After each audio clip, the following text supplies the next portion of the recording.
Assalamualaikum warahmatullahi wabarakatuh. Kami kelompok 2 akan menjelaskan mengenai materi berpakaian sesuai syariat Islam.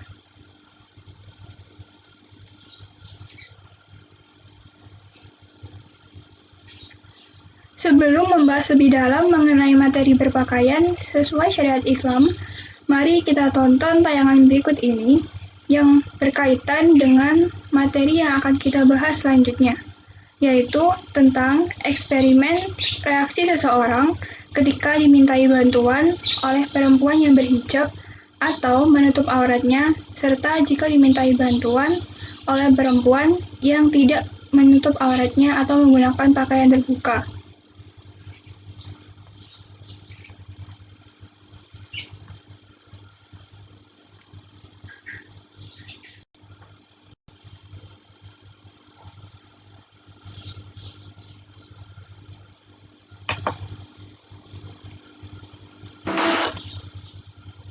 Puspita sebagai seorang cewek berhijab yang sopan akan mulai menghampiri beberapa orang untuk meminta tolong.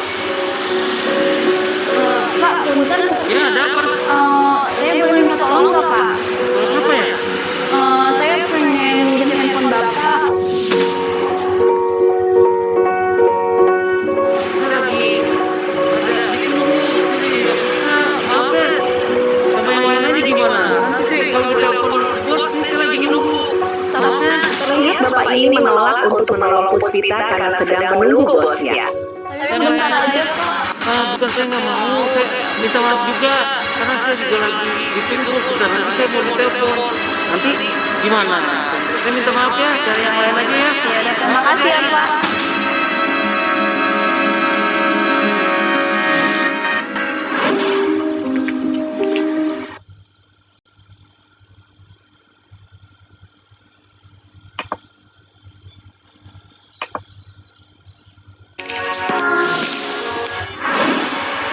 Ini ya, Pak. Saya boleh nanya nggak? Sebenarnya saya dari mana ya, Mas? Oh, Jakarta Utara. Kalau dari sini jauh nggak, Mas? Lumayan ya. Saya boleh minjem handphone Mas nggak, Mas? Boleh. Makasih ya, Mas. Baru saja eksperimen dimulai, terlihat target pertama langsung mau menolong Puspita.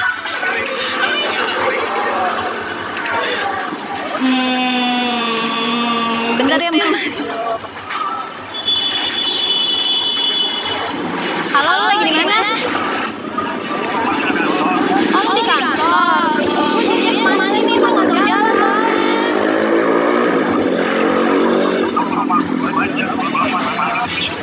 Oh, lu pulang malam. Gua pulang malam nih. Jauh banget. Oh, yaudah deh, yaudah deh. Iya. Baik. Ini Mas, makasih ya, Mas. Ke Sunter jauh banget ya, Mas. Mas mau nganterin saya ke Mas Sunter. Bukan hanya meminjamkan telepon, Mas ini juga mau mengantar Puspita ke Sunter yang jaraknya bisa terbilang jauh. Ayo. Terima kasih ya, Mas. Baik banget. Makasih ya, Pak.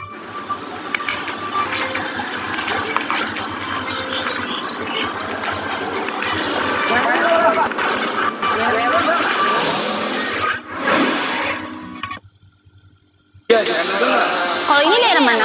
Lo Jakarta Selatan. Adiknya mau kemana? Aku mau ke Sunter, mau nemuin temen aku. Naik busway, punya tiket busway nggak? Nggak punya. Dari mana ini? Aku dari Bandung, Mak.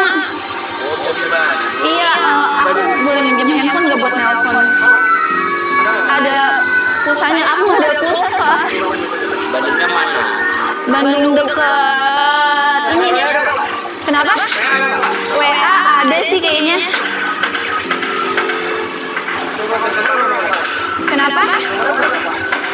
Nomornya 0872745. WA aja ada.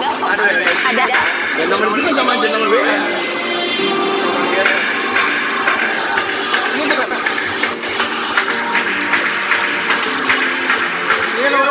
Terlihat Bapak dan Mas ini mau menolong Puspita meminjamkan telepon. Maaf, Bang. Ini. Iya. Numpang telepon ya? Ini kok mau manggil aja, nggak ada kuota atau gitu? Nggak aktif ya?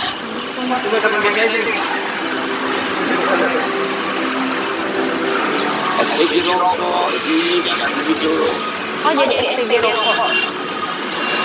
Ya tadi kamu bilang nama orang tuanya. Halo, kamu ada di mana? Aku udah nyampe nih di ini dari mana? Ada di Blok M.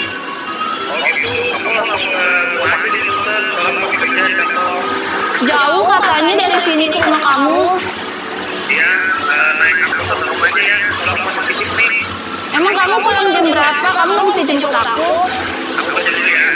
Ya tapi kan ya udah deh. Ya udah deh. Makasih ya. Iya katanya dia masih kerja. Saya disuruh datang ke rumahnya. Ini nama jalannya Jalan Agung Utara. Jalan Agung Utara. Iya. Emang kira-kira kalau misalkan dari Blok M ke Sunter itu berapa jam lagi? Udah macet ya? Oh kalau misalkan jalan kaki nggak bisa ya? Emang jauh banget?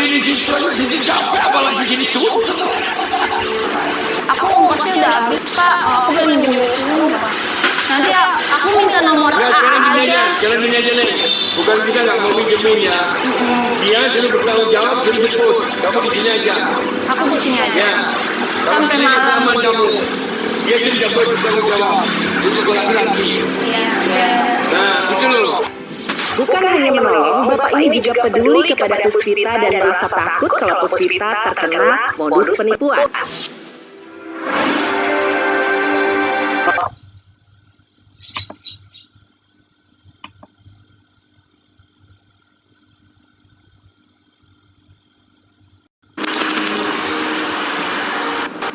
Misi Mama.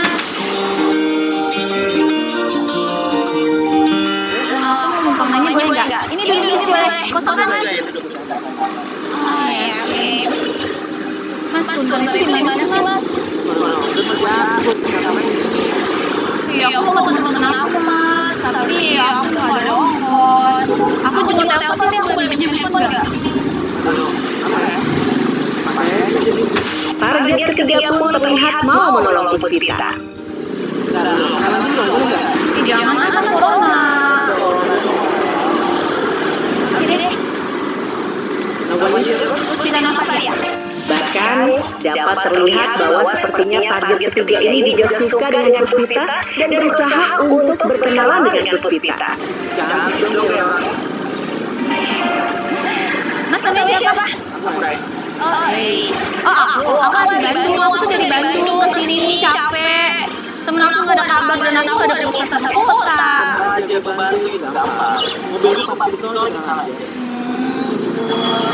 Mas kerja apa memang?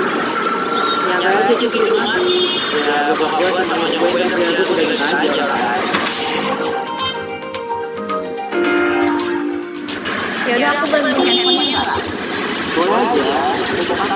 Mau buat nonton aku. Ada pulsa satu kota kan? Pinjam ya Mas.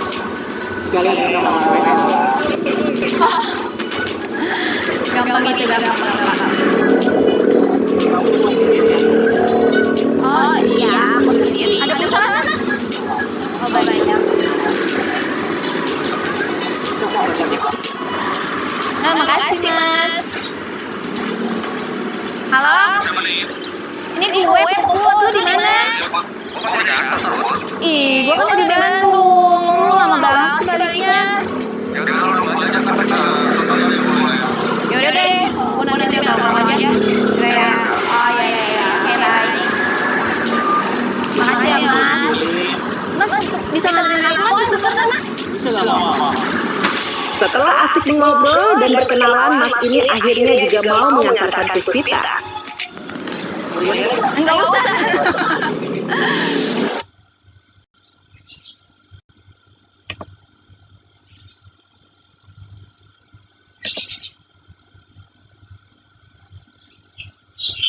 Pada video tersebut, terlihat bahwa perempuan tidak berhijab dapat mudah memancing lawan jenis. Hal ini tentu saja berpotensi terjadinya pelecehan seksual. Sedangkan jika berhijab, perempuan tersebut mendapatkan perlindungan dari Allah Subhanahu wa Ta'ala. Selain itu, Allah Subhanahu wa Ta'ala juga memerintahkan kita untuk menutup aurat dan memakai pakaian sesuai adab syariat Islam. Nah, apa sih aurat itu? Dan apa saja ada dalam berpakaian sesuai syariat Islam? Yuk simak lebih lanjut. Assalamualaikum warahmatullahi wabarakatuh. Perkenalkan, nama saya Pradananta Vindya Putra, absen 32. Saya, perwakilan dari kelompok 2, ingin menyampaikan materi dan teori mengenai berpakaian secara Islami. Dimulai dari, aurat itu apa sih? Dan kenapa sih kita harus jaga aurat?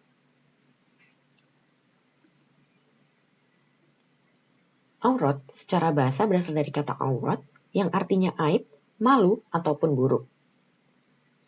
Secara istilah, berarti sesuatu yang harus ditutup dan memalukan untuk dilihat, bahkan berakibat dosa. Menjaga aurat sudah menjadi kewajiban kita dengan cara berbusana sesuai dengan Islam. Berbusana selain untuk menutup aurat, juga bisa untuk memperindah diri kita dan juga bisa untuk melindungi diri, seperti pada ayat berikut. A'udzu billahi minasyaitonir rajim. Bismillahirrahmanirrahim. Ya ayyuhan nabiyyu qul li azwajika wa banatika wa nisa'il mu'minina yudnina 'alayhinna min jalabihin. Dzalika adna ayyurafna fala yu'dain. Wa kana Allahu ghafurur rahima. Yang artinya, wahai Nabi, katakanlah kepada istri-istrimu, anak-anak perempuanmu, dan istri-istri orang mukmin, hendaklah mereka menutupkan jilbabnya ke seluruh tubuh mereka.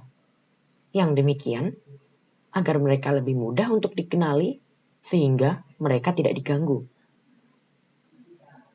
Dan Allah Subhanahu wa Ta'ala Maha Pengampun lagi Maha Penyayang. Quran Surah Al-Ahzab ayat 59. Selain itu, ada pula An-Nur ayat 30 yang berbunyi, Bismillahirrahmanirrahim.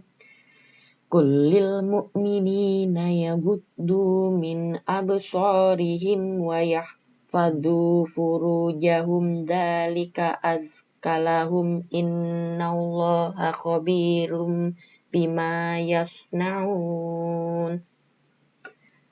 Katakanlah kepada orang laki-laki yang beriman, hendaklah mereka menahan pandangannya dan memelihara kemaluannya. Yang demikian itu adalah lebih suci bagi mereka. Sesungguhnya Allah Maha mengetahui apa yang mereka perbuat. Dan diriwayatkan pula dalam sebuah hadis yang berbunyi, dari Khalid bin Duraik, Aisyah RA berkata, suatu hari Asma binti Abu Bakar menemui Rasulullah SAW dengan menggunakan pakaian tipis. Beliau berpaling darinya dan berkata, wahai Asma, jika perempuan sudah mengalami haid, tidak boleh ada anggota tubuhnya yang terlihat, kecuali ini dan ini, sambil menunjuk ke wajah dan kedua telapak tangannya. Hadis riwayat Abu Daud. Setelah memahami kandungan surat berikut dan hadis yang telah diriwayatkan, tentu kita sebagai umat Islam sudah seharusnya menutup aurat. Akan tetapi, apakah aurat laki-laki dan perempuan itu sama? Lalu, apa aja aurat laki-laki dan aurat perempuan itu? Yuk kita simak lebih lanjut. Jadi teman-teman, aurat laki-laki dan perempuan itu memiliki batasan yang berbeda. Bagi laki-laki, batasan aurat dimulai dari pusar sampai dengan lutut. Bagian ini wajib untuk ditutup. Sedangkan untuk perempuan, batasan aurat mulai dari ujung kepala hingga kaki. Bagian tubuh perempuan yang wajib ditutupi mulai dari kepala, yaitu rambut, tangan, hingga pergelangan dan kaki. Nah, dalam berpakaian sesuai syariat Islam, tentu kita memiliki adab pakaian. Kira-kira apa aja sih adab berpakaian agar sesuai dengan syariat Islam? Yang pertama, menutup aurat. Yang kedua, tidak menampakkan tubuh. Yang ketiga, pakaian tidak ketat. Yang keempat, tidak menimbulkan perasaan ria. Yang kelima, pakaian lelaki dan wanita itu berbeda. Yang keenam, larangan memakai sutra. Yang ketujuh, memanjangkan pakaian. Yang kedelapan, memilih warna yang sesuai. Yang kesembilan, larangan memakai emas bagi laki-laki. Yang kesepuluh, menggunakan pakaian memulai dari menggunakan sebelah kanan. Dan yang terakhir, berdoa sebelum memakai pakaian. Setelah memahami macam-macam aurat dan adab berpakaian, tentu kita paham bagaimana model pakaian yang sesuai dengan syariat Islam. Agar lebih paham, berikut adalah contoh pakaian yang sesuai dengan syariat Islam.